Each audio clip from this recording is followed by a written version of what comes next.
figure that out.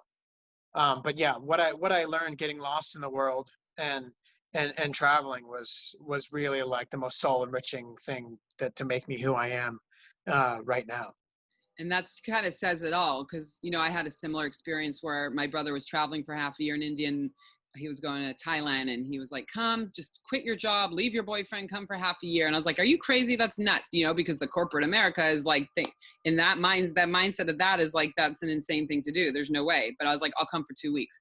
So I came to visit, and everyone I met was on a 6-month to a 1 year to 2 year trip. I'm like, why am I running back? Like, once you get over there, you're like, there's no point. Everyone else is here for a year. Why can't I be? So I canceled my flights back. I can't quit my job. I left my boyfriend, and I stayed and traveled India for half a year. And it was like, for me too, that was like the biggest awakening experience of my life. But the problem with the system is the system doesn't allow that. You're in a box. They put you in this box. You have to go to school, graduate school, you go to college, you graduate college, you get a job, and maybe you get 2 weeks off a year paid if you're lucky. And that's the system that we're in. But we can change that all up. And when we start to kind of step outside the box and do things differently, we start to realize like, oh, wait, like the best learning comes from experiencing life and doing things differently and, stepping outside the box. So it's so powerful. It's so amazing.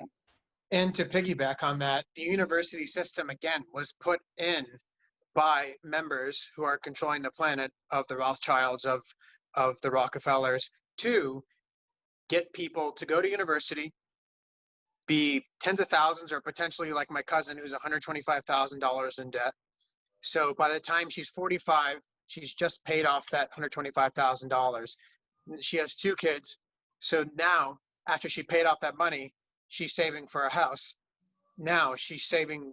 The cycle never ends. So this is what they've created to get us stuck in this enslavement society that many people don't even know they're in. And as every single day progresses and we move closer to 2021, the awakening is just getting greater and greater and greater, because the more darkness that comes up, the more it becomes undeniable for people to know that there's a greater agenda at bay. And so it's really like, to anyone that listens to this, I just want to remind you that everything that's happening is divine, and it's all moving us into this total new paradigm, this total new consciousness that the ancient Mayans predicted 18,000 years ago in the Mayan calendar. I love it. I love it. And I've learned 2 different things when I was in India studying with my guru. That so I heard one guru say that the Kali Yuga, which is the dark ages that we're in right now, happens there's 4 yugas, and we're moving into the Satya Yuga, which is the golden age, or the age of Aquarius. And so that happens every 26,000 years.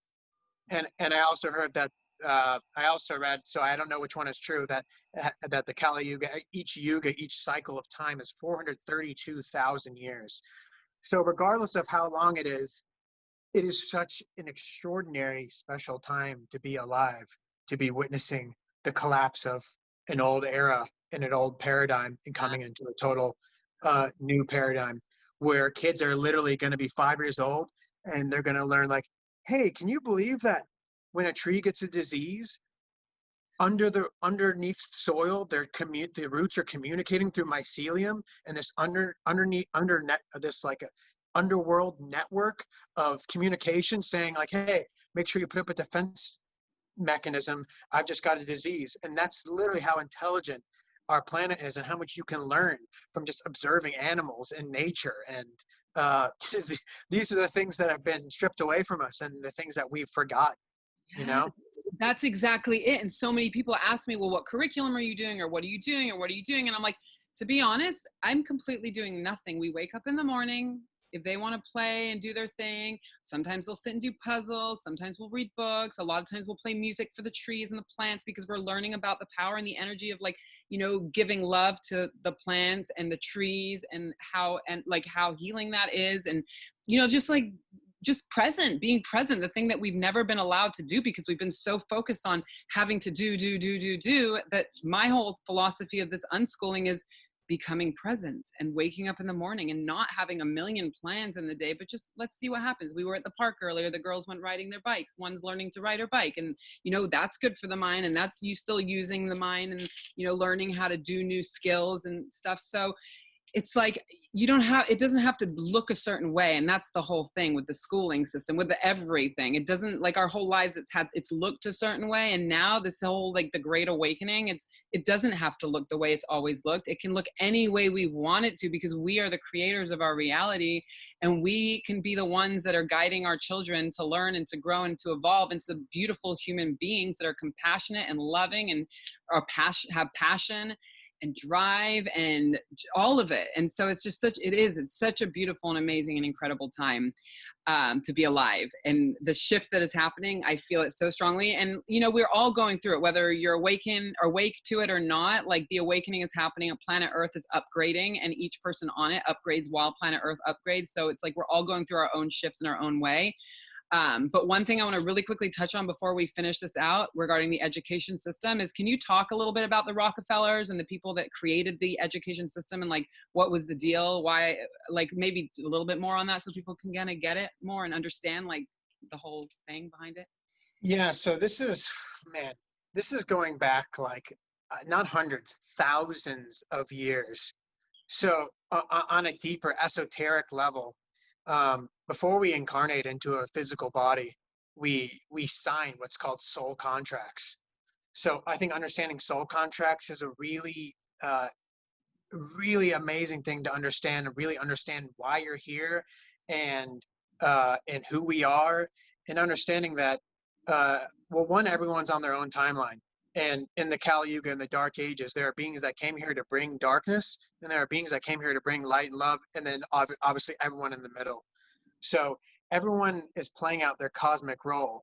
And you know, in duality, we say, well, that's good or that's bad. Well, it just really is. It just is. And so, you know, we often will look at someone as like, you know, my ex-husband was such a bad person. He did all these things to me.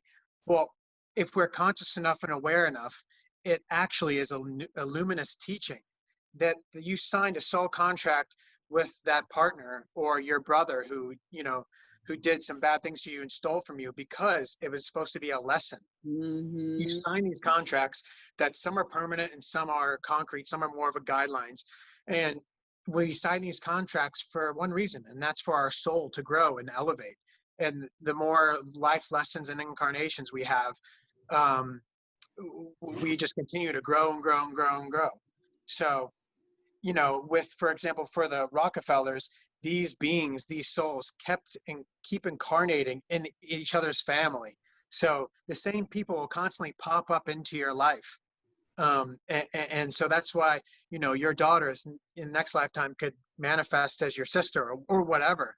So this is the same thing for these beings that are running Monsanto and literally spraying hundreds of thousands of gallons of millions of gallons of pesticides on our planet every year, and the people, and you know, the cabal who are spraying chemtrails all over us, who ruled the school systems. Like this is going back to like Babylonian times with how long they've been controlling this planet. You know, going back to when the Spanish, the Portuguese, the English were traveling by boat and murdering everyone in villages and raping the women and saying, this land is mine now. And the Native Americans would say, what are you talking about, silly white man? This land isn't yours. It's no one's. It's just the earth. It's just the land. And so this is the level of unconsciousness that we are coming from for thousands and thousands of years. And now that we reach 2020, it's literally flipping up on its side.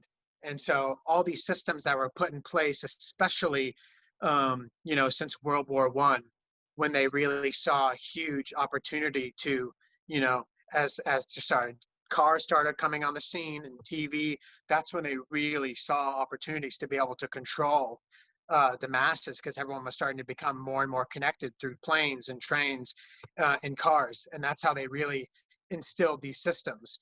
And, you know, you have the government who, you know, who killed JFK because he was the one president that saw what the cabal was doing. Mm-hmm. And he even said, I see a group of men who are trying to control this planet and I will have none of it. And so he disappeared. And so these are the systems that he was trying to dismantle. And at the moment, as these higher frequencies, and that's what I want everyone to know, is that it's already done. The people who are living in hate and separation and trying to control the planet, their time's up. we're moving into these higher frequencies, Woo! and love is literally just slowly devouring the darkness. And I don't know exactly what the timelines are going to be, but with every single week, there's just going to continue to be more unity, consciousness, and love on the planet that are just going to make these old systems that Monsanto and Big Pharma and the frequency of these systems do not resonate with the new earth that we're moving into. Oh, I love all of that. That is so beautiful and so spot on. We're literally like, there's no reason, and I talk about this a lot, how we can get so stuck out there in the world of what's going on and the fear and da da da. But my whole message is, let's go within ourselves and like shut off that news. We're not doing an injustice by not watching the news. We're doing a very good deed by going within, because when we connect to love and light, we help the healing of the planet tremendously, versus feeling like we should know what's going on in the world. We should know about all the things. No, like we should know about what's going on within us and learn to love ourselves and release those wounds from childhood, so that we can bring healing all around us energetically. We're energetic beings. And I talk about this all the time, like the fear and all the mongering and all that that's happened for so long. It's time to release that and move into trust and love and light. And so, yes, this age of Aquarius is upon us, and we're moving into this great awakening, and all the old structures and the paradigms, everything is just shifting in such a miraculous way. And it's so exciting. It's so exciting. Let's go, New Earth. I'm ready. It's New Earth. We are totally here for a reason. And I'm so excited about that, for sure. Frequencies are here. That's for sure. Thank you so much, Andrew, for being here and speaking on the education system. It's just such an important topic. So I'm so glad we got to do that. And yeah, you're so welcome. I was happy to be involved and partake. It's really fun. And we'll do more. We'll for sure do more of these. Awesome. All right, Melissa. We'll talk to you soon, dear. Thank you. Thank you.